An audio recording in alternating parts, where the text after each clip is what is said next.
The first time Alyssa walked into Roosevelt High, no one noticed her.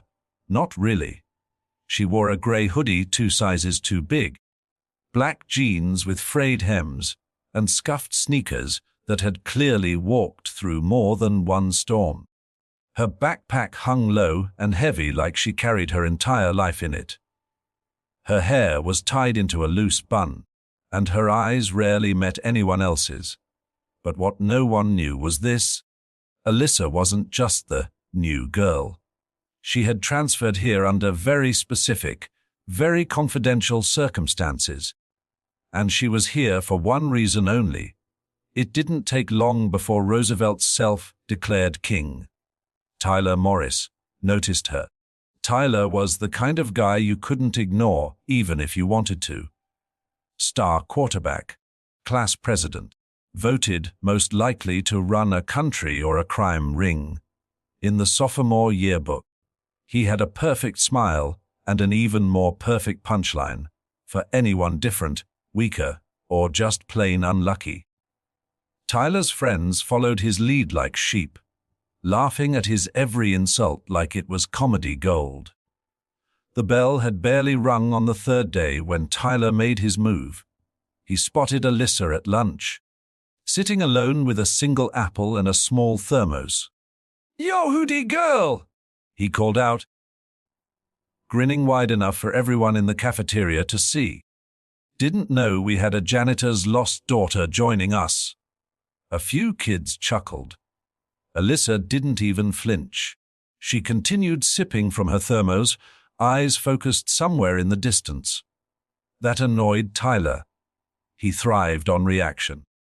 He walked over, pulled out the chair across from her, and dropped into it like he owned the world. "Hey, I'm talking to you," he said louder. She finally looked at him. Her gaze was cold, measured. "And I'm choosing not to respond," she said quietly, but firmly. That got more laughs, not the kind Tyler liked. His smile dropped a fraction. "You got a mouth on you, huh?" Alyssa tilted her head. "You have a lot of questions for someone who looks like a mannequin from an overpriced sporting goods store." The cafeteria exploded with laughter. Tyler's ears turned pink. He slammed his hand on the table. "You think you're tough or something?" "I don't think," Alyssa replied. "I know." Tyler stood up, leaning over the table. "Listen here, little freak. You don't talk to me like that. Ever. Got it?" Before she could reply, a teacher came in and broke it up. But the spark had been lit. Everyone was buzzing about the new girl who shut Tyler down. And Tyler, he wasn't going to let that slide. The next few days, things escalated.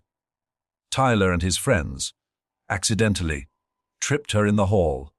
Her books were knocked out of her hands. Someone painted Losa on her locker. Her desk mysteriously disappeared from the classroom one morning. Still, Alyssa never reacted, never complained, never cried. But something inside her was shifting, slowly, silently. Then came Friday.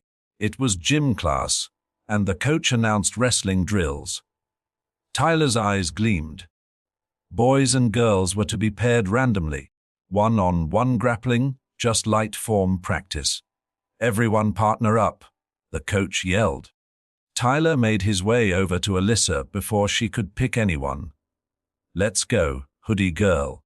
You and me." He smirked as he cracked his knuckles. "Unless you're scared." A few students chuckled nervously. The coach, unaware of the tension, nodded. "Pair up?" Alyssa shrugged off her hoodie. For the first time, the students saw her arms, muscular, defined, like coiled steel. Tyler's grin faltered slightly, but he stepped onto the mat. They faced off. "Ready," the coach called out. "Begin." In a blur that stunned the entire gym, Alyssa ducked, spun, and in one swift, controlled motion, flipped Tyler over her shoulder and pinned him to the ground. Hard. The air left his lungs in one sharp gasp. She didn't hurt him, not exactly. But her grip was iron. Tyler flailed, shocked, furious, and totally helpless. "Say mercy," she said flatly. "Get off me, say it." His face turned red. He struggled. Nothing. Her strength was shocking, unmovable. Finally, with every eye watching in stunned silence, Tyler choked out the word. "Mercy." Alyssa released him and stood. The room was dead quiet. "Next time you try to humiliate someone," she said calmly, "make sure they're not trained in Krav Maga, Jiu-Jitsu, and 3 forms of military-grade defense." She walked off the mat without another word. The gym erupted, not in laughter, not in cruelty, but in pure, stunned awe. Phones came out, whispers spread. Even the coach stared at her like she'd just pulled off an Olympic feat. Tyler sat on the mat, eyes wide, gasping, drenched in a mix of sweat and shattered pride. After class, students followed her in the hallway, asking who she was, where she came from. She ignored most of them, but word spread quickly. By the end of the day, she had a nickname: Shadow. A name given to someone who moved like smoke and struck like lightning. But Alyssa hadn't done it for glory. She had done it for justice. Because what no one at Roosevelt High knew, yet, was that Alyssa had once been bullied so badly in her previous school. Her family had to move states. She spent a year training, rebuilding herself physically and mentally, under the guidance of a retired Army instructor who saw something in her others had overlooked quiet strength. And now, the girl who had once been crushed by cruelty had become the storm it would fear. If you're still watching this, hold on tight. Chapter 2 is going to break every expectation you have. This story is just getting started, and believe me, it only gets better from here.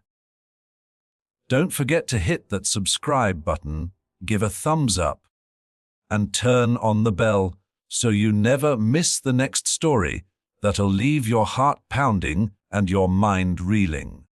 Stay tuned for Chapter 2. It's going to change everything. After the gym incident, Roosevelt High was never the same. Whispers of Alyssa's takedown echoed in the cafeteria, the classrooms, even the staff room. Kids who had never acknowledged her existence before suddenly wanted to sit with her, walk with her, be her. But Alyssa kept her distance.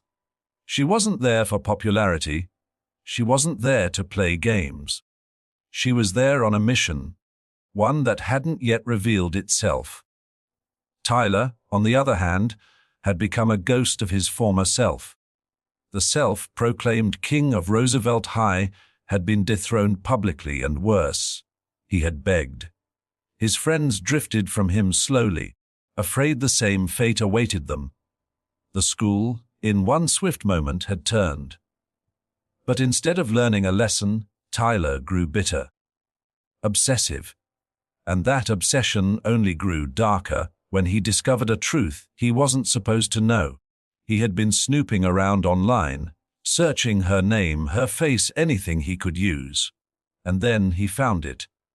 A news article, blurred photo, a different name, but the story, chillingly familiar. Teen girl hospitalized after brutal school assault. Family forced to relocate. The image showed a younger version of Alyssa, face bruised, her mother in the background. The article didn't mention the attackers by name, juvenile privacy laws, but Tyler knew one thing. This girl hadn't always been strong. In fact, once upon a time, she was the victim. That detail, her weakest moment, was the ammunition he needed. Or so he thought.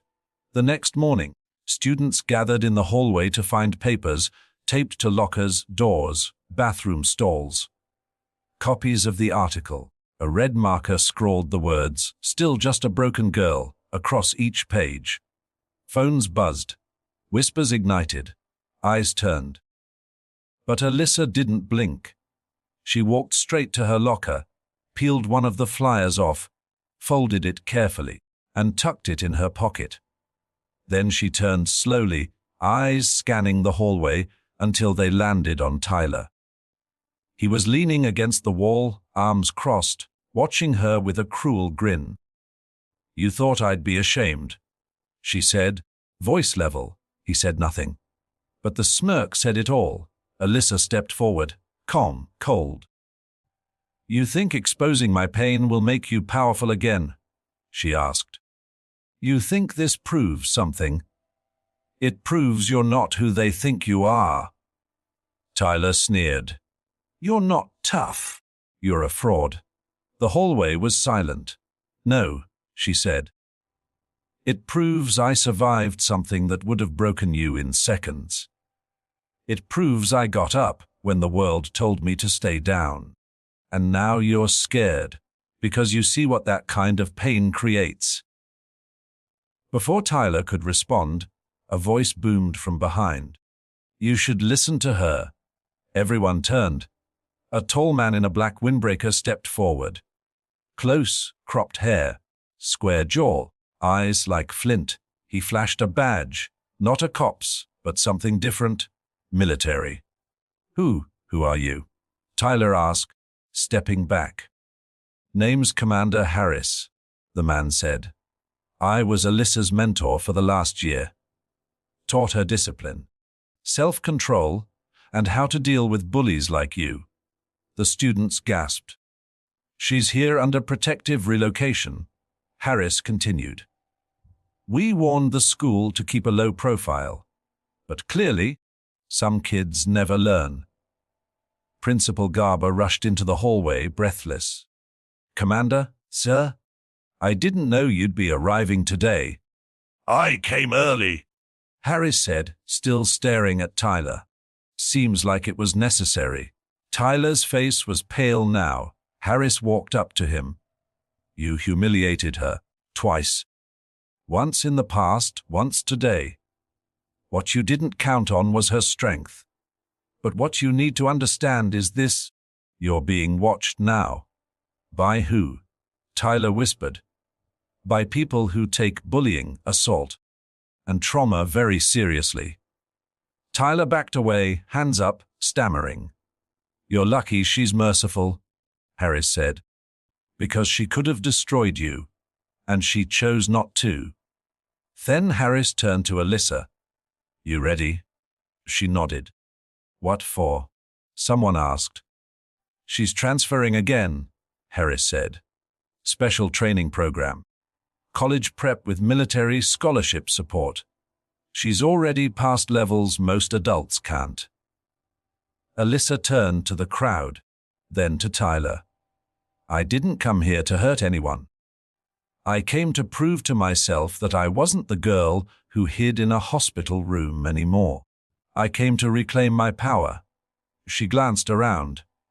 "To anyone here who's ever been bullied, silenced, or pushed down, hear this: you are stronger than you think. You just need to stop listening to people who fear your rise." With that, she pulled her hoodie over her head, turned, and walked down the hallway with Commander Harris. The crowd parted. Tyler remained frozen, speechless, and for the first time in his life, truly alone. Weeks passed. Stories swirled. Some said she was training for the Navy. Others claimed she'd been recruited by a top defense academy. But all anyone knew for sure was that Alyssa had left something behind far greater than fear. She left a legacy. And every now and then, students would glance toward the doors, half expecting to see her walk through again. But she didn't need to. Her message had already done its job. Still here? Then you already know. This isn't just a story. It's a reminder that strength comes from survival, from standing up when everyone wants you to fall. If this story inspired you, even a little, make sure to hit that subscribe button now. Tap the bell so you never miss another story like this. Like the video, share with someone who needs courage today. and comment, I rise. Because we all have a shadow inside us, waiting to step into the light.